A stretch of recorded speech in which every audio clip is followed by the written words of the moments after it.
وأنا بابو قرآن وشيروا في الأرض فانظروا كيف كان عاقبة المكذبين وأنا بابو أيتاما دبكولوكا مغمون يجيدون غلون تياكو لبان كيراتشو ودو بابو مغمون بيقولي كتايالا أمريكي منوني فرانسي منون كل لجيني يقولي إكايالا إكالا كاكاباكوبي ni ayal la nyini ni ala ko fashiru fil ard tawsir kelaw ko katama du ko ka chogo ya fara du sukumbe se katama du ko ka keshi gile to ino katama ni du sukumbe du sukunye du ko ka o yetama chogo ya fara mana hada made isigile imire kata nuhuda kana chide labai na sallallahu alaihi wasallam nabinyima chide on chide akan mugo munu nya galon tiga ya no banna kinyama no kanna gile yara ha ullaban kera chogomi qur'ana ya ko chogomi chide unyo ko chogomi esigile iddu sukun kan mire wala to obeke sababu be takasuso obeke sababu be kandaw iddu sukun ka tamadu ko lo kan adigan ka ko yoro ichi isigile iddu sukun be sikatai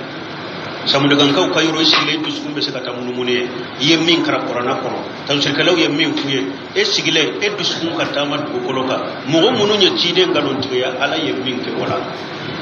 obeta sitim ni je folo tama fulana mo munu halakira yoromi kata yoro illaje ni wajule ni tashi ikana ta yoro illaje ni sonjaide wori ato chiden nana samdugan kaw ka yorola abeta tabuka kelela ana ka shegon unana samdugan kaw halakira yoromi akon mo shikana doya ni kasidente ni makasi kana doya donc tamay min fora aya in kono chogo ya fula de ki bisulla tamatu koloka mo munu nya chide ngalo tiga laban kera yorom chogo mi no ado ifar koro fana ka tamatu koloka mo munu halakira mo munu la jabara yoromi ikata yoro la jeni tasiye ani waju me kana ta la jeni ni sonja ni turu siriya aya la nyini yoni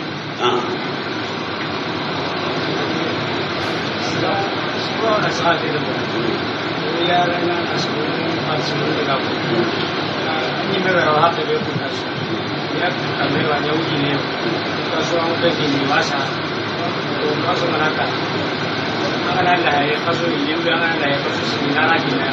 kana ya ka so su an ko da bane ka ba ta ni da dura kuma ya ne mun ko ni ya pasiya ni nyambi ni ka ko mo do de be ya la sura bena ebe wori duma misali la domo do ni nana ema ibe kebe duma bin kadu ko mai ba duma ba sebe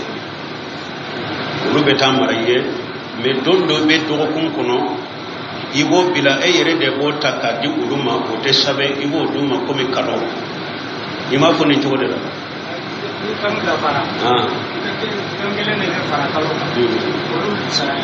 oni kalo sara don kelembe fara kalo ko lo ulu sarai ni nye ko sugun munu nye ande se kan munu jabi ni sugun ini mugo be sigide ka bara chogo imbe foye ika ni sariya laje iriba bala yoromi na do ni riba ta da ita do am nu masigi ande se ka kiri ke bara ngate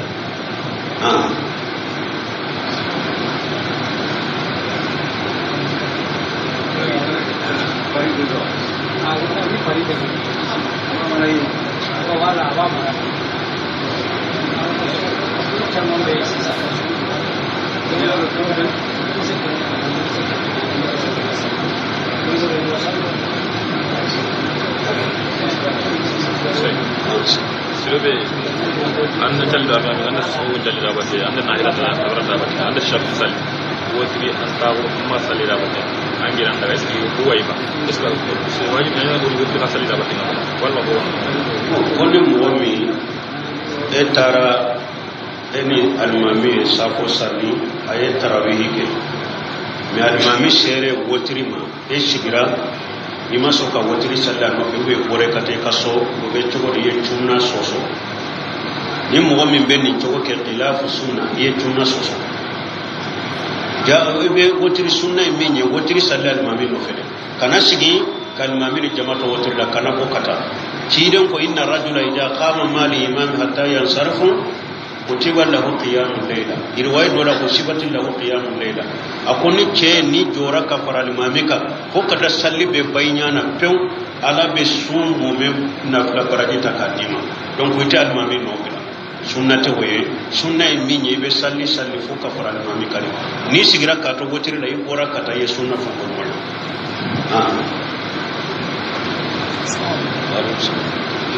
سيبي أنا أفرد لما نبلغ قصدت أنا مشاقة تقول لنا تقاوي ni nyinin kali kera ya kunu yerete o don ko do ya nyinin kali kera woni mo min banna onu ye do wori nurumbo musakaw borala ato abeke chuko o don nya jabiya min nyinin ka nya jabi amadala fana parce que nya ya beta doni ke baga wori nyinin ka yampe ne yo fo ewa doni ke bawu ya yira man tatabbaga uruqasu faqad tajanda mo ni ekera doni ke baga ni nyugo cede ne ka doni ke baga nyinika ni min ta no yara nota ku ye jindiri ye munye munafaqi ko ye munafaqi mo be yala doni ke baga ni nyugo cede ku nyinika ni nyenni ko atagele yara man ni madjanye nga doni ke baga nyinika nota no yara nota ye jindiri de man tataba ruqasu faqad tajalla idalen be ni ko nanima idalen be doni ke baga minna anyininka na yemmi fo yi wasa dola tanke de law batala min ni re yaro ataka gelema minun ba no ya tawulu fe ikale toy me ibena le nyininka na le haklina fo ebe takar mo woro nyininka e ko nin chogola karam e karsalan ka ko nin chogola mun na ibena ni nyininka ni dalen tenna idalen be muna tawulu nyininka yire bado min ba gele ko toy me ebe ni nyininka na ta gele re mo ebe tam go wore nyininka no tan wore bota we jindi ya de we munafiq ya ko ko yire ko so donc ale men nyininka doni ke ba ya fo nin do wori min fure men ko na ya so mo mi banni kera abana me aye mo munun to akofe abeye fata setu he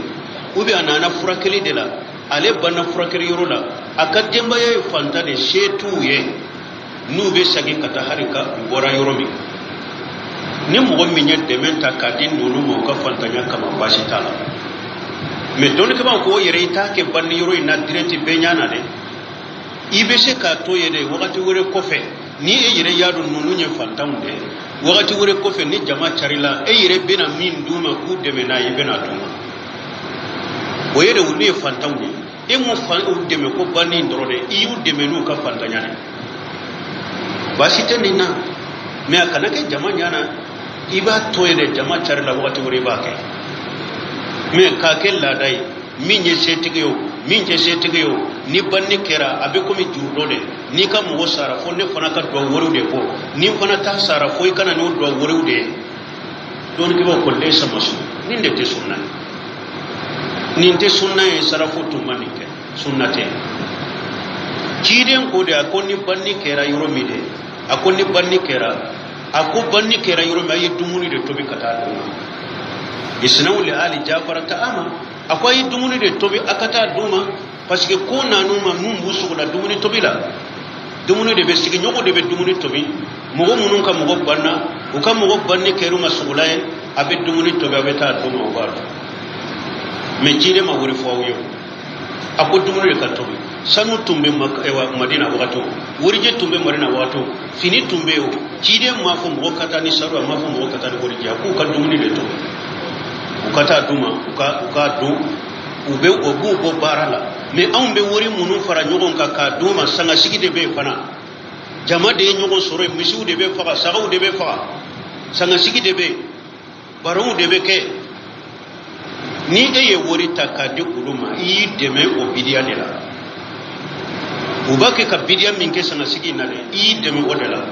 useminu ka kasete be ngora ba kono ulu ye mufti ude akoni banni kera sanga sigi min be sigi bidia ate be silame sala harama salafu ma ke kele ako fulana abi ake ka wewa dumuni munun duye na ya soro su kan na fulu de bake kan tobe kan do aye ciye de ni mogo banna dura kan nafolo ciye de ate daga uya ko tobi ko to wotebe uya nyini ka koni mogo were wude nana ni woriye dum duwa wore ni fe nuno akoni mogo were de nana ni woriye kawde men ni na atigi yiwde me bidiyala ube junubu soro tobili ni bidai na ibani wona so ede ye wori dum ko de me bidiyala donc ambe min fo doni ko ye tafsili min kala ni mogo munye fantawnde o kam mogo banna fantanya de bola abese ku deme o yera teke jamanya na de wakati wore bina ni deme me nyeba duma me mogo mo ni setibu de ka kella daye sanga sigi min bekede ka wori ugo ka nyogonde modela o ye ka nyogonde me bidia de la ni haramu o tebe o wori mina de mutebe o dini tebe adini tebe amira ni tebe ambe min fo da ko yede min be soma ina soma min de soma ibe min ka kan te sigi bari me am ite se ka bon fana ta ko anta da tafo min yira kitabu kono don ki wo rete se ko furi bo an fana ta na gele yare ma atto itabi ni alachi ikake me kana fo ibe ta yala ibe don ki wo nyiri ko jako ko on tawuri o be se ko wuli to mufti u de ben ni kalete mufti yere mufti u de sigira kan ni kalete mufti ale be se ko wuli to ambe min fo en ni de donc ni nyam min fo ko ni musa taw gorala ato ko abe ke chogodi nyo fo odo ngo Sheikh Abdallah Bumbayi ko anyu bona ni o de me sugun na ma adira kabila be de ma kabila ba ke chogomi ba ko chogoda kabila ba ke chogomi adira e wa min bana dira ka kabila mo be de o ba ke chogomi ba ko chogoda me kayira ko ne aminalite be ne chogola ka nyugon de me bidiala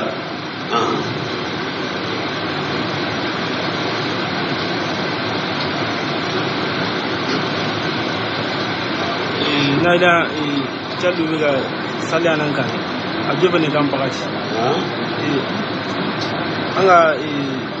raka na ko tuli sali anan kan ajobe ne kan pakati aro kabru ziara atakan diran ko be sali fana arakan nani min be sali fana nye ko be sali wakati juma ni sali fana welela ni sali fana wakati donna sali welela e sali wele donc arakan nani min be sali fana nye be sali ko wakati de akanyi ne kali fulana ko kaburu jiara tilale do kata tila yoroma dole ko kaburu jiara tilale do kata tila yoroma sabata الزيارة السنية زيارة بدعية زيارة شركية kaburu زيارة تقول له بهوي سنة kaburu زيارة تقول له بهوي بدعية وهي حرام kaburu زيارة تقول له بهوي فرانك فيا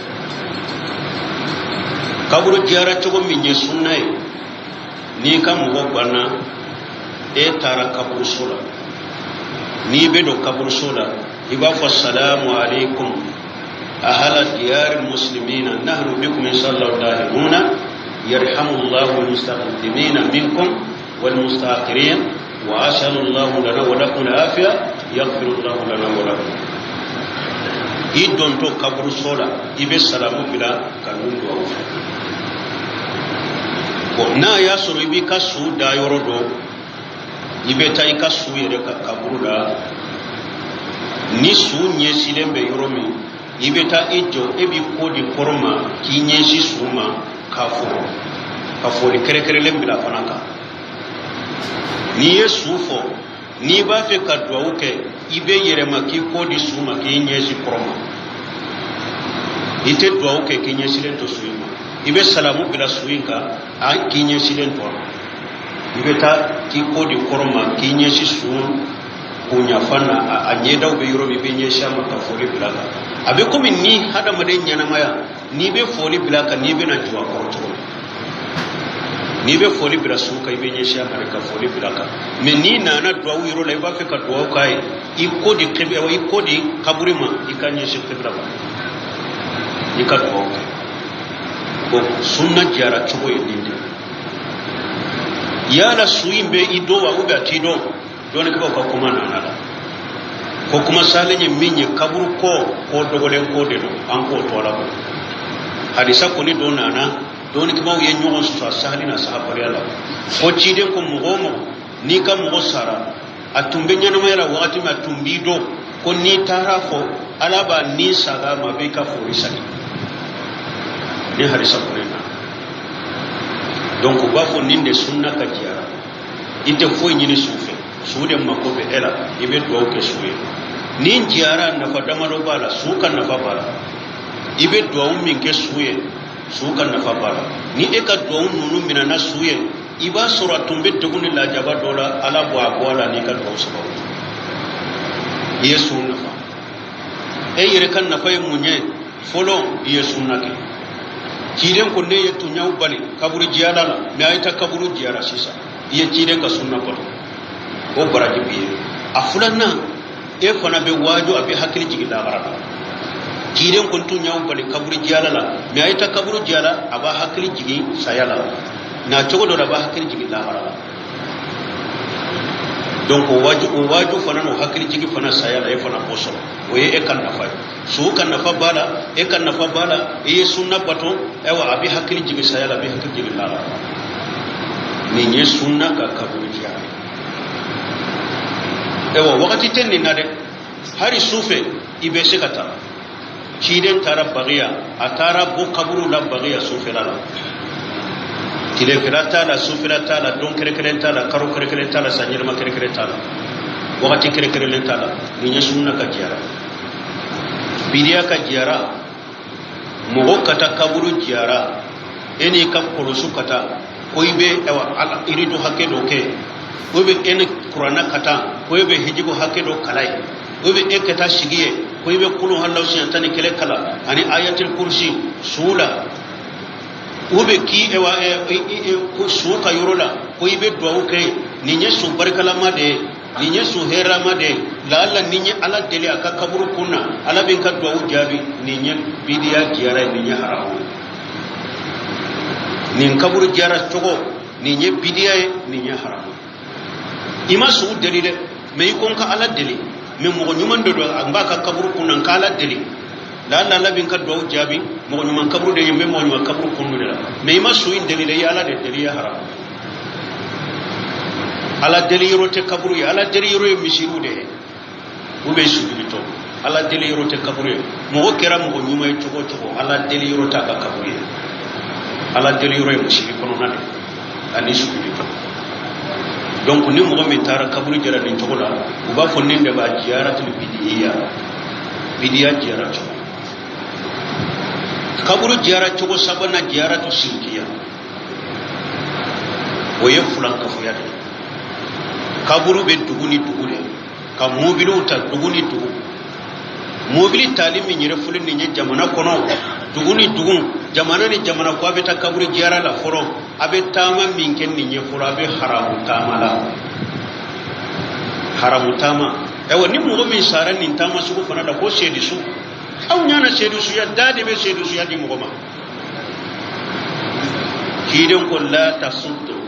tasuddu irhal illa ila salasat masajid masjid al-haram wa masjid al-aqsa kiden ko mugo kani kayire nan ga feunta ki kam minaunta koy beta bato ke yorola jamana ni jama duguni dugun fo misiri sabo alikaba misiri ani kiden kam misiri ani batul maqdis awa ki kam minaunta duguni dugu mobili ta duguni dugu jamana ni jamana ko beta kaburu jara we haramu yo de besala sala abe tama haramu denda abe ciden soso tamala abe ala soso tamala ni sara wala ite se du suere isara ala soso hari ciden ka kaburu fre madina maliki ko aleba ko ni beta madina ko beta ciden ka kabure juara akwa alebe nin kuma foto ko ika fumbeta ciden ka misira ko mo wote wuli kaburu kam iba fumbeta salli ciden ka misira ni sera ciden ka misira ibe kaburu foy mi akoy kana wuli kaburu kam atepe mo beta madina ite ta kaburin kama madina talim min be ga be ke misiri de kam ciden ko salli farda kele ala be ko mi farda e ba kele misiru tola madina talibe misiri de kam ciden ka kaburu te awa kaka minaunta duguni dugu jamana ni jamana abe ala soso tama abe ciden soso tama abe tama harama ile na kele ko fulana na ushera kaburula uni mi mo ni kantigeli fende tara ka kantige suye su horoma ko su bato ko su pour aki gere sula ube ka kantige ka su to fola ka kantige ube ka dafalen ke ni su inye ube ka nyini su fe kaburu kono ko bana be ela aka e furake ube dente e bolo aka dendima ube amba me dowla situla to men nyinka demba ne nyere ninka demba be kalfa ima mushriku shirku billahi murad min al-bid'ah ikera mushrikiye fulanka foya kumba bayi bole no islamiya ebe salle min kew ibe sum min kew ibe sunji tugu min kew ibe hiju min kew ibe alumura min kala makota sila daina sarakina ya batanna halu ala ko ne fulana farane kambi kafara be ciya ni shirku ni shirku ne fulanka foya والذين اتخذوا من دونه أولياء ما نعبدهم إلا ليقربونا إلى الله زلفى إن الله يحكم بينهم فيما كانوا فيه يختلفون إن الله لا يهدي من هو كاذب كفار نيكون نونو مسيسا أكنا كنتيكلي كسوية أكنا سجود بسوية أكنا دفلين كسوية أكنا فينينو في كو أي أم بارو سوني رت عليه ما أم بين نيكو كانغير على دلا ودي تفوا ko ukakanni ala ce wasati kangire ala la ewa ala ko akon mu'minun abe fe munum mina ku bato ku fara alaka ube munum bina ku bato ku fara alaka nu ku dabila ku ka dabila ba fu ay aw ben nunun kere ukangire ala la ewa ala ko ne ala te karo tigala kandante kafiri kandala ala yike kafiri mo wo be su bato su bari kanyine kabru kono ka kantigire kay ka dabalen kay ki dama kasina ye ala ko ye galon tigala da ye kafiri katalla faw bila ni tasaw ka kutube mode fo inna kathira min al ahbari wa ruhban la yakuluna amwala an-nas bil batil wa yasudduna an sabilillah tasaw de be tabira kaburu kanil la faw wuri be tabilay ala ko nunun de ma ako doni ke baka chaman be bato kala chaman be ube mo kan na furo du fu ka mo sagi ka bola ka dina ulu de fredi walin na furo du na fu kata musu kurbo kan na fulu minula kata ce kurbo kan na fulu minula kata jahilin fende balo kan na fulu dula minula ka du fu awa nin jara to ye furan ka fu ya jara de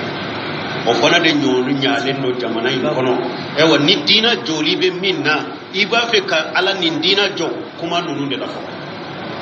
kuma tele mula nunu na yuku pale kuma rajo la kan nunu pale kuma ka kutuba le kan nunu pale kuma ka dersu le kan nunu pale nunu de dina yire nunu yire fo dina joli nunu de dina joli nunu ni to ko tawhidin kam ko mushrikula be eten nunu na de e nyaabe nunu na e yire ni nunu be parti la ibi tanu e be mun dina joli la ya ibaka ka dina jumanjo ala ka iman da donc jiara yen nin kan te sa